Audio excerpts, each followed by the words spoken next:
เป็นอะไรอันเข้าห้องครัวเฮ็ดกิน ไหวอยู่บ่ไหวเนาะความแซ่บเด้อ คือ บ่ฮู้กันเนาะมาลอง ปรุงแล้วทำสมสุกแล้วตัวหลักมาตักผู้เดียวอยู่ในไปได้เพิ่นเลย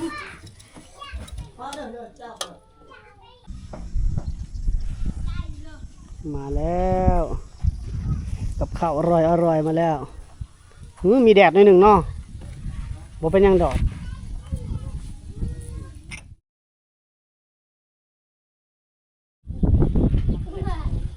สบายดีพ่อแม่พี่น้องหมดสุขคนเด้อพอๆกับบ่าวจอยเส้นเก่าเส้นเคยตอนนี้กลับมาแต่เมืองอาจสะพรแล้วเด้อท่านผู้ชมเนาะหลังจากไปพักผ่อนภาษาผู้ไทยเพิ่นเมื่อเยี่ยมพี่เยี่ยมน้องเยี่ยมพ่อแม่พี่น้องเพิ่นเนาะก็เป็นเวลา10ปลายวันท่านผู้ชมเนาะประมาณ12วันเนาะตอนแรกว่าสิอยู่ลินสงกรานต์แต่ว่าเปลี่ยนแผนเนาะลงมาพี่สงกรานต์ก็ยังอยากกลับไปแหละอยากกลับไปถ่ายทำช่วงมื้อที่วันที่3ของมื้อสงกรานต์นะท่านผู้ชมจะไปถ่ายทำแถวบ้านเวียงตอนเพิ่นไปเก็บดอกไม้มาบูชานะท่านผู้ชมเนาะหรือว่าไปฮดพระอยู่ในถ้ำนะอยากไปถ่ายทำตัวนั้นแต่บ่ฮู้ว่าสิได้กลับไปหรือบ่เนาะแต่ว่ามื้อนี้เดินทางลงมาเซโปเรียบร้อยแล้วก็เดินทางมาบ้านน้องแดนเลยท่านผู้ชมเนาะตามคำเรียกร้องของ FC ว่าอยากเบิ่ง EP ต่อไปของน้องแดนอีกเนาะก็มานี่ก็อากาศร้อนท่านผู้ชมโอ้น้องเพิ่นก็ไปหาอยู่หากินก็ลำบากเฮาก็เลยบ่ได้พาน้องเพิ่นไปเนาะคือช่วงนี้ก็จะแม่นเก็บดักแด้บ่หาอยู่หากินประเภทนั้นท่านผู้ชมเนาะแต่ว่ามันแดดแห้งอะไรร้อนแห้งอะไรเฮาก็เลยซื้อของอยู่ของกินมาให้น้องเพิ่นเฮ็ดอยู่เฮ็ดกินเนาะกินข้าวนํกันท่านผู้ชมเนาะนี่มาฮอดน้องแดนคนสวยแล้วน้องแดนสบายดี FC นะล่ะโดยสบายดียอมมือน้องงามโดยสบายดี FC บ่ได้มาอดน่าจะ2 ทิศแล้วมั้งตั้งแต่ถ่ายกันตอนนั้นเนาะช่วงนี้ไปหาอยู่หากินได้ล่ะเท่าน้ำเซดักแด้เด้เมื่อนั้นเห็นอันเอาลง Facebook ดักแด้ว่ะไปเอาอยู่บ้านเกงยางขี่รถไปทางใดไปทางนี้ทางกระตุกไปพุ่นละอ้อมพุ่นบ่หมดแล้วบ่เบิดแล้วซะมาหมดไวแต่แม่มันออกมาคู่มือบ่เราไปเก็บดักแด้ได้โอ้มาบ่ทันตอนเพิ่นไปเก็บดักแด้ได้หลายบ่ได้ประมาณฮอดบ่2 ถ้วยบ่หลายปานใดประมาณได้ถ้วยนึงเนาะบ่อนอื่นเนี่ยซะแถวบ้านเจ้ากกขี้เล็กก็หลายอยู่มีอยู่กกขี้เล็กแต่บ่มีดักแด้มันบ่เป็นเนาะน่าจะเดือนหน้ามั้งตามเบิ่งดักแด้ตามกกขี้เล็กท่านผู้ชมมันออกมาเห็นน้องเพิ่นไปเก็บมื้อนั้นลงไอ้ Facebook เพิ่นโอ้อยากมาทันต้นน้องเพิ่นเด้ปัดบ่จอยพัดอยู่เมืองอัศพรไปเก็บดักแด้มาหาอยู่เฮ็ดอยู่หอยเด้บ่มียังบ่ทันเป็นหอยนี่ก็ยังบ่ทันได้เป็นอีกเนาะแต่ว่าคันซ่อนเนาะพอได้อยู่บ่ได้เนาะแม่นตัวอายบ่แม่นเป็นตัวอายจอยบ่บ่มีแต่น้ำแต่บ่มีปลา มีอยู่น้ำเนาะน้ำเซก็เนาะแต่ว่าหอยก็บ่เกิดเพิ่นว่าปลาก็บ่มีเอาแล้วเว้าไปเดี๋ยวนั้นเนาะท่านผู้ชมก็ตามคำเรียกของ FC เพิ่นว่า FC เพิ่นว่าอยากเห็นอันน่ะคลิปน้องแดนตื่มอีกเพิ่นว่ามื้อนั้นมาถ่ายเอาแล้วเนาะบ่จอยก็เมื่ออัศพรก็แล้วก็ตัดสินใจกลับมาอีกทีนึงเนาะแต่ว่ามื้อนี้ช่วงนี้อากาศมันร้อนเลยบ่ได้มีอีพีไปหาอยู่หากินท่านผู้ชมเนาะแต่ว่าเขาซื้อของอยู่ของกินมา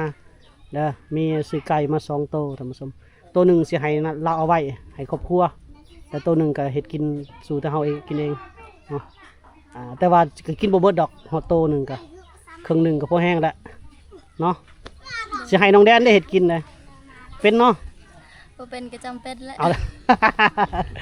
ปกติสะใภ้เฮ็ดกินซะเอ้ยไผเขาได้ไก่มาเนี่ยเขาเฮ็ดกินอะไรแนวใดก็ได้เจ้าคิดว่าได้แซ่บปิ้งบ่ปิ้งหรือแกงหรือต้มเนาะ ต้มเปื่อยๆนิดนึงเนาะหรือว่าต้มสดจะหน่อยจะขึ้นไปเฮ็ดกินโอ้พอดีแล้วบ่ายโมงกว่าๆนี่เฮ็ดกินมากินข้าวอยู่เพื่อนน้องแดนมันเนาะอันลังเผื่อตอนแรกเฮาสิเบิ่งกิจกรรมเพิ่นอีกเล็กน้อยเพิ่นตักน้ำนึ่งข้าวบ่เพิ่นเฮ็ดหยังนะกันสิว่าไปหากินกับมันร้อนมันเอาระดับ 4-5 โมงพูดไปหากินได้เนาะ โดย นั่นได้ท่านผู้ชมเนาะหอนแห้งโอเคเดี๋ยวเราสิพาน้องคนขึ้นไปเฮ็ดอยู่เฮ็ดกินเลยเนาะมีไก่แล้วก็มีไก่2 ตัวแต่เราเฮ็ดตัวเดียวเอาเด้อแล้วมีเครื่องปรุงเด้อสิไปซื้อกินขอบใจเลยจอย โดยไปขึ้นไปเลยมาพี่ผู้นี้มาเปิดคลิปก่อนมาสบายดีก่อนเนี่ยน้องยังเกาะ ว่า น้องหวาสบายดีFC 2 มือสบายดีงาม สวัสดี ไปขึ้นไปเห็ดกินนำกันมื้อนี้ก็อยู่เพื่อนน้องหวาน้องถวาน้องหวาเนาะ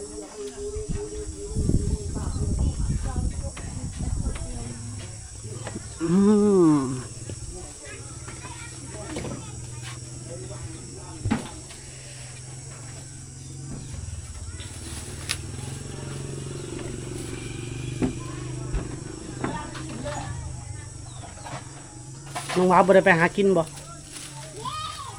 หากินหยังช่วงนี้ จะไปกินยัง บ่ได้กินหยังบ่ได้ไปซ่อนหอยกันบ่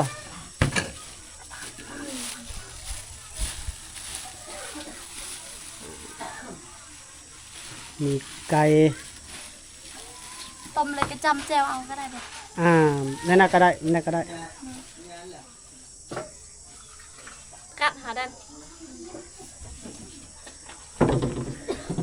น้องหวาเพิ่นรับหน้าที่ดังไฟแล้วบัดนี้นะดังกับครัวบ้านๆเฮาลดแล้วท่านผู้ชมบ่เกี่ยวกัน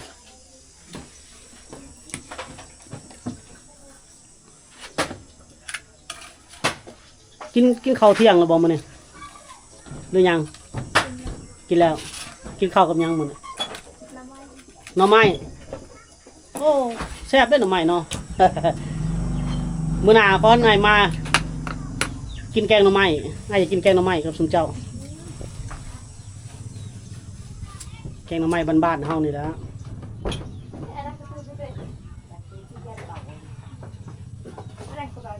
ให้เพื่อนครัวเราเนี่ยแถวซานแถวนี้ค่อนข้างจะมีขีดข้อจำกัดมันแคบโอ้เราย่างแห้งกระติ้งเนาะซานเจ้าเนาะ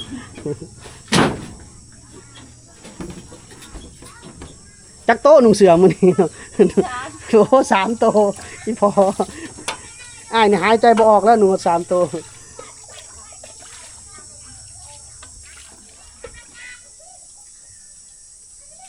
แล้วเบิ่งมาลองซิมฝีมือน้องแดนเพิ่นท่านผู้ชมเพิ่นสิเฮ็ดกินอะไรเนาะรสชาติเป็นได ข้าวกลมจะได้ตั้งซีไม่มีกลมเลย FC อยากมาลิ้นมายามได้เด้อน้องแดน FC อยากมาลิ้นน้ำได้อยู่บ่น้องแดน ได้ ได้เนาะแขกคนเพิ่นจะมายาม มันเป็นซีนะ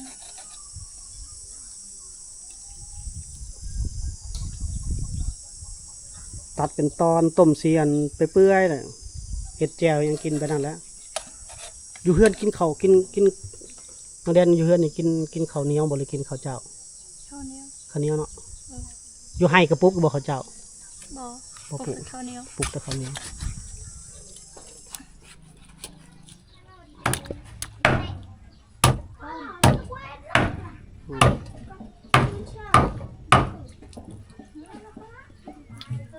น้องแดนว่าให้จอยเอาหยังเด้มาเห็ดนี่เนาะ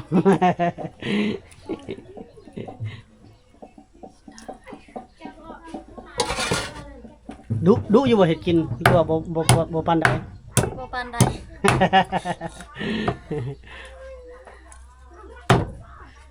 สาวลาวกับผู้เฮ็ดกินเก่งก็เฮ็ดกินเก่งเลยท่านผู้ชมนะผู้เฮ็ดบ่ค่อยได้เฮ็ดกินก็มี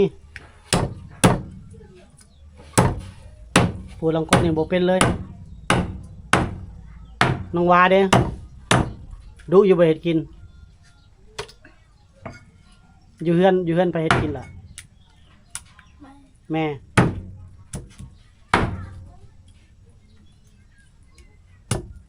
มีโฟร์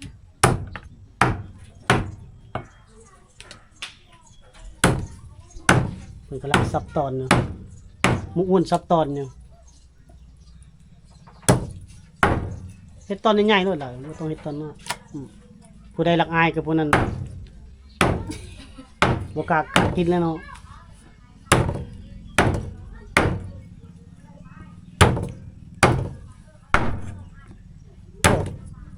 เราซับตอนแห้งนี่จนพงหดหน้าบ่จบ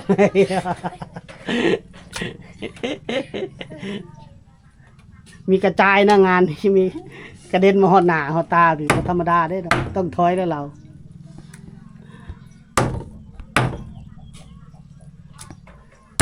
ว่าแล้วซับตอนเนาะมันก็ต้องแห้งแบบนี้แล้วเฮ้ยซับค่อยบ่ได้บ่ขาดเด้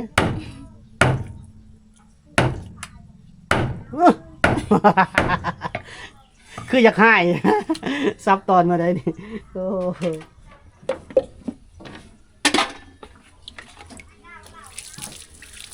อันนี้ไอ้ทางน้ำแบบว่าตักมาไว้พ่น้องบ่ โดย โอ้มันก็ทางเราก็น้อยๆเนาะบ่มีทางใหญ่บ่เนาะ บ่มี อืมหาบหนึ่งมาตักไว้เนาะซานเรานี่ต้องขยายออกคักๆหนาแน่นแข็งแห้งดอก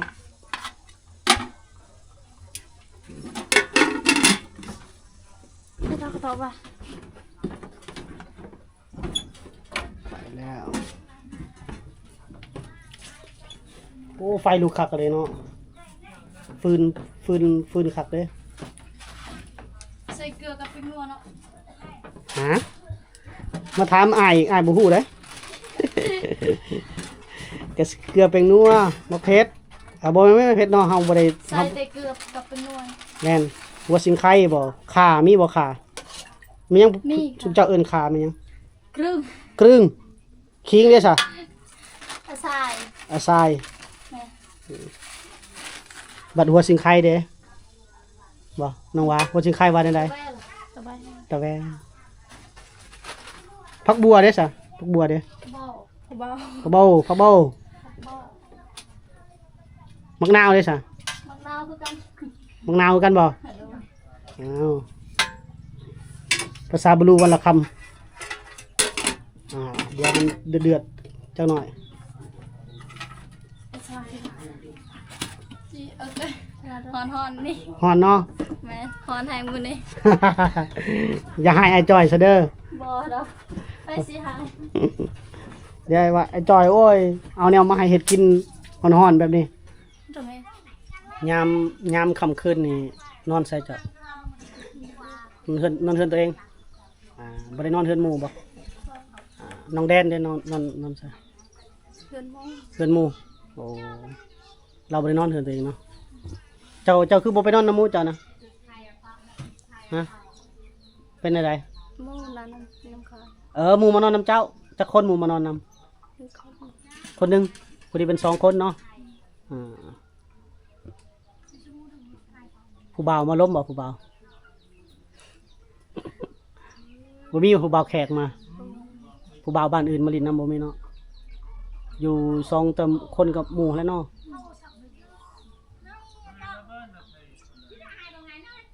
ไปอยากไปเล่นกันบ่ปีใหม่นี่ปีใหม่ลาวอยากไปกันบ่ อยากไปแต่บ่มี ฮะ บ่มีเงินอยากไป อยากไปอยู่แต่บ่มีเงินเนาะต้องไปเฮาได้ซื้อกินซื้ออยู่ได้เนาะรถจักรได้สามีรถจักรขี่ไปเลยบ่ไปน้ำไผไปน้ำหมูบ่ไปน้ำหมูแต่ต้องมีเงินเนาะออกน้ำมันกันซื้อน้ำมันใส่รถจักรหมูก็ไว้ไปซื้ออยู่ซื้อกินอยู่หมองใดอยากไปลินคิดว่าอยากไปหมองใด สิโป้ เซโปนแล้วเนาะกล่องครัวเนาะดังเด้ตอนนี้กล่องครัว มีคอนเสิร์ตลงเด้มีวงดนตรีลงไปเด้แต่ว่าค่อยไปค่อยมาได้สงกรานต์นี่รถลาย วนย่อมน้อยๆเพิ่นว่าสวนปลูกผักสวนครัวน้องแดนมาขุดหยังก็ ค่ะ ขุดหัวคา แม่น พี่ใส่คือบ่เห็นต้นมัน บัดมันสิตายนะ ไอ้ฟังไว้บ่นี่ แม่น จะฟังไว้เอาคือว่าเป็นกกเป็นต้นบ่มีเลยท่านผู้ชมเราฟังไว้คือสิแม่นใส่แล้วก็ฟังไว้ทุบตรงข้างล่ะทุบตรงข้าง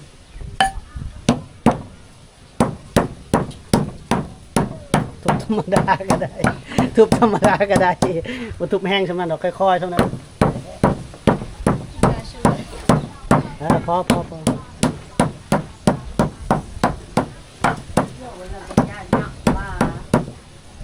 ทุบจนมันหมุนเนาะ พออะไรแล้วทุบเพราะแต่ให้มันแตกนะมันจังกลิ่นหอมมันจะออกมา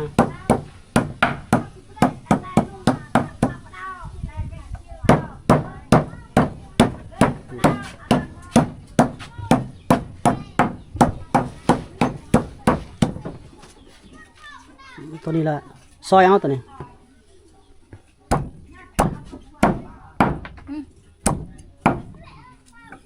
ขาบินละ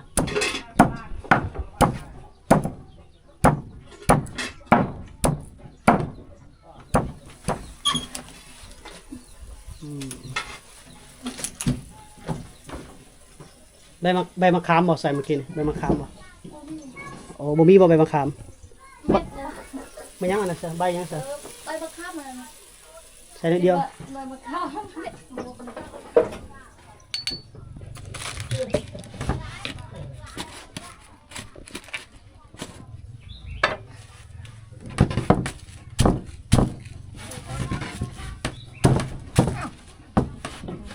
ตำลงได้กระดังเนาะ แนวเฮือนแป้นได้เฮือนใหม่กระดังแบบนี้แหละ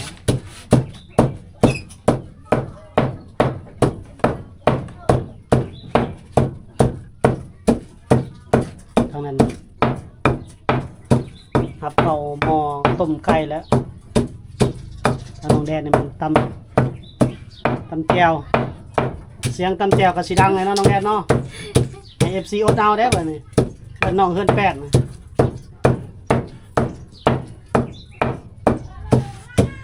สงกรานต์นี่ปีใหม่ลาวเฮานี่มีแผนอยากไปลินไสเนาะ เซโปน เซโปน เลย แนมกล้องเลยเด้อว่าเซโปนอยากไปลินเซโปนเนาะได้ไปอยู่บ่ ไปอยู่แต่ว่ามีเงิน บ่มีเงินไปแล้วสงกรานต์นี่บ่มีเงินไปเที่ยวแล้วเฮ็ดได้บัดนี้บ่มีเงินไป นอน นอนนอนได้อยู่บ่อ้ายสินอนบ่หลับ ไหนเลยจำเป็นบ่มีเงิน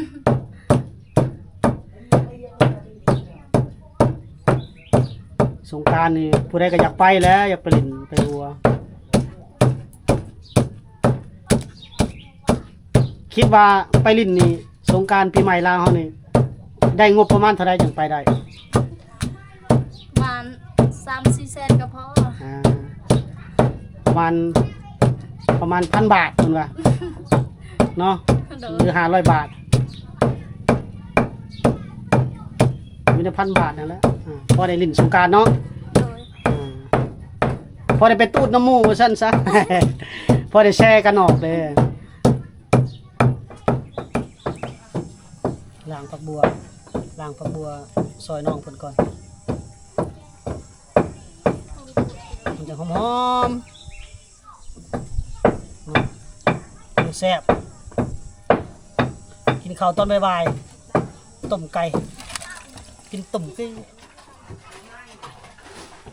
ใส่ผักบัวหอมก่อนหอมเอาไว้ต้นตอนนะตอนที่เรามันกำลังสุกๆผักบัวนี่ก็ผักบัวพันธุ์มันจะเป็นปานใดแต่ผักบัวเขาปลูกเองนี่หอมมาปลูกเองนี่มันสีหอมคุณอาวุธเพิ่นก็เนาะเครื่องใส่เฮือนครัวน้องเพิ่นก็ยังขาดเคินๆตามสังเกตโอเคนี่ไว้สมีละท่านผู้ชมซอยให้ซอยน้องเพิ่นเล็กน้อยให้มีอันส่วนประกอบว่าซั่นซะ เนาะเป็นอะไรอันเข้าห้องครัวเฮ็ดกิน ไหวอยู่บ่ ไหว ไหวเนาะความแซ่บเด้อ โอ้โหคือ บ่ฮู้กันเนาะมาลอง มาลอง ลองเฮ็ดกิน แสดงว่าบ่ค่อยได้เฮ็ดกินเนาะบ่ค่อยเบิ่งจากการอันเพิ่นเฮ็ดอยู่เฮ็ดกินแล้วบ่ค่อยปานใดเพราะเพิ่นมีเอื้อยไผ่เด้เอื้อยไผ่ได้เฮ็ดกินเนาะ โดย แล้วก็เอื้อยไผ่แล้วก็แม่เพราะว่าคนในเฮือนยังอันคบหน้าคบตาแหละสุเพิ่นจะบ่ค่อยได้เข้าคือน้องแดนนี่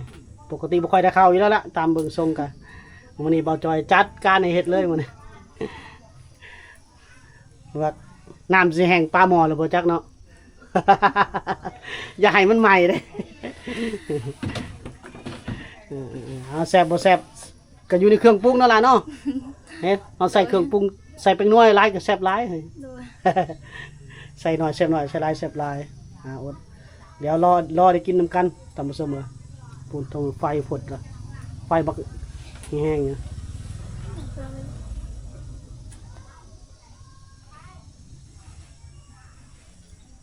คือถามน้องว่าเมื่อกี้ว่าเจ้าไปนอนยามคืนจะไปนอนเฮือนหมูบ่ โดย เฮือนหมูอยู่บนใดล่ะ แต่อายมาหันติดกับหลักไฟฟ้านอนเฮือนนาบ่าว เฮือนนาบ่าว โดย แล้วก็มีลูกสาวเพิ่น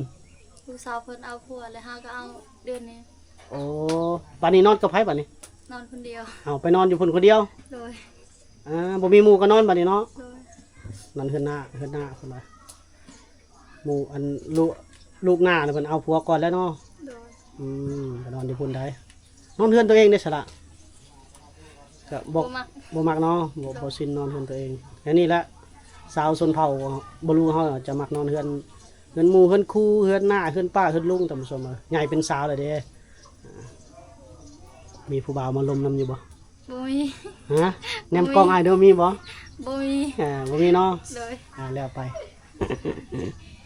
ตามหยอกเพิ่นบ่มีแล้วอ่ะปัจจุบันนี้ก็ยังโสดเนาะ โดย แนมกล้องอ้ายเด้อแม่นบ่โสดแท้บ่ โชว์แท้ถักใด จะทักได้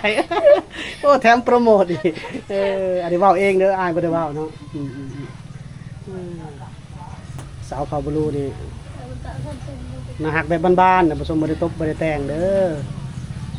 แต่ว่าความบ่อยู่น้องเพิ่นยังลำบากเด้อท่านผู้ชมพิจารณาช่วยเหลือน้องเพิ่นให้เด้อนะ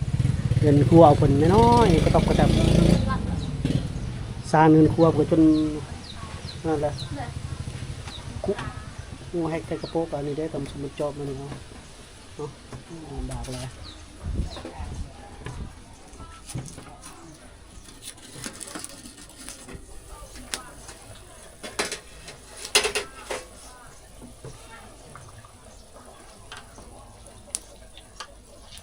บ่วงใหญ่บ่มีบ่ล่ะจองนะบ่มีบ่โอ้บ่มีจอง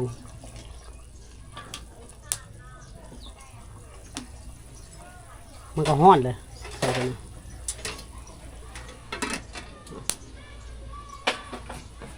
ฟ้าหมอก็เคลื่อนง่ายนะฟ้ามันก็ตำแหน่งมันบ่อยู่หมองเก่าเลยเนาะบ่ได้ซีเบิ่งตอนมันบ่เปื่อยแล้วบ่หรือยัง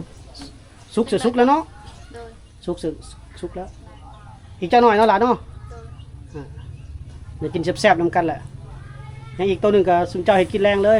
โดย แล้วแต่สุพ่อแม่เพิ่นเห็ดกินหยังเห็นเลยไผ่เพิ่นเห็ดแบบใดก็แล้ว อันนี้ก็ซื้อมาฝากซื้อหน้านี่ก็พอได้กินเล็กๆน้อยๆพอได้เป็นคอนเทนต์อยากให้น้องมันแดนเพิ่นเห็ดกินให้เบิ่งหั้นนะว่าสิเก่งสำใดเห็ดอยู่เห็ดกินน่ะบ่จอยก็ฮู้ก็เห็นแล้วน้องหลังจากถ่ายทำ EP นี่ก็ฮู้จักแล้วน้องเพิ่นบ่ถนัดเห็ดกินปานใดท่านผู้ชมแต่ว่าได้อยู่ก็พอได้อยู่แต่ยังบ่แซ่บแล้วสั่นซะแล้วทำสมสุกแล้วตัวหลักมาตักผู้เดียวอยู่ในไปได้เพิ่นเลยน้ำแห้งมื้อเนาะ แม่ พอดีบ่ พอดี ได้ทำสมสุกแล้วน้องเพิ่นกำลังตักโอ้ยหอมใส่แล้วบ่ฝักบัวให้เปล่านะ ใส่แล้ว โอเคมาแล้วกับข้าวอร่อยมาแล้วมีแดดหน่อยหนึ่งเนาะบ่เป็นหยังดอก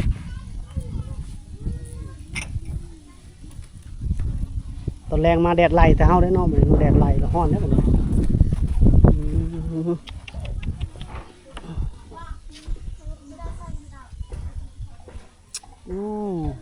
อบไก่บ่แม่นต้มไก่น้ำแห้งบ่ล่ะเด้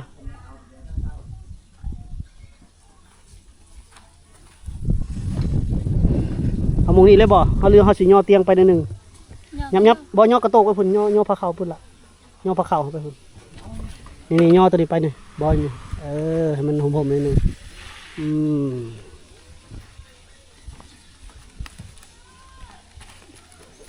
ใช่แล้วน้องว้าเด้ยังนั่น น้ำล้างมือ โอ้ยน้องล้างมือก็มาไปล้างเองก็ได้ดอกหลาขอบใจอ้าว ล้างมือมาล้างเลยดอก ป่าละไอ้ แซ่บๆท่านผู้ชมเลยมาน้องวะเข้ามาจ้าแกะเสื้อใส่ก่อนบัดน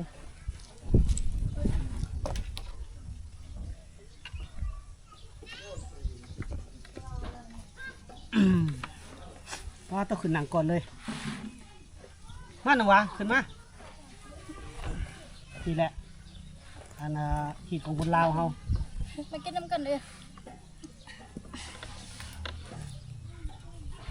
มาเดี๋ยวเข้ามาวัวยีเดี๋ยวFC กินข้าวน้ำไหนล่ะ มากินข้าวน้ำกันเด้อ FC น้องว้าเด้เนาะเดี๋ยวมากินข้าวน้ำกันเด้อบัดนี้ มากินข้าวน้ำกันเด้อ คือยันเพิ่นกินน้ำเนี่ยเนาะคอยเลย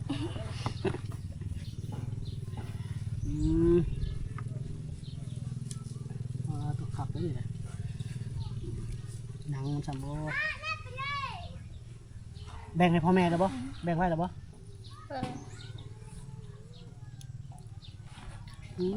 แซ่บส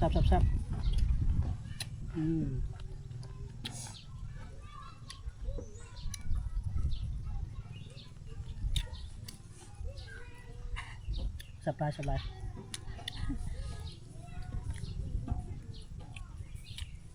มาได้ FC เด้อมากินข้าวกันได้ FC เด้อแซ่บบ่แซ่บได้อายใช่ป่ะได้เรื่องละตอนบักใหญ่จีกตอนบักใหญ่ด้วย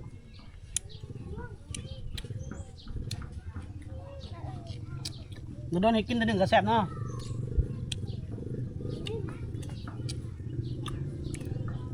มักกินนังของหมักกินนะอาหารจะมากินนะ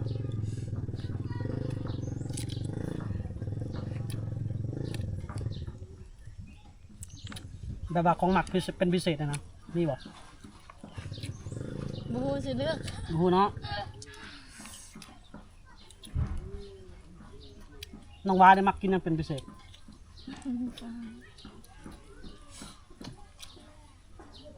บ่มีเนาะบ่มีของหมักเป็นพิเศษเนาะ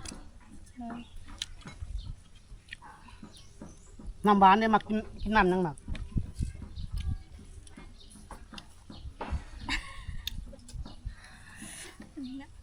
น้ำมะพร้าวป่ะ เอาน้ำมะพร้าว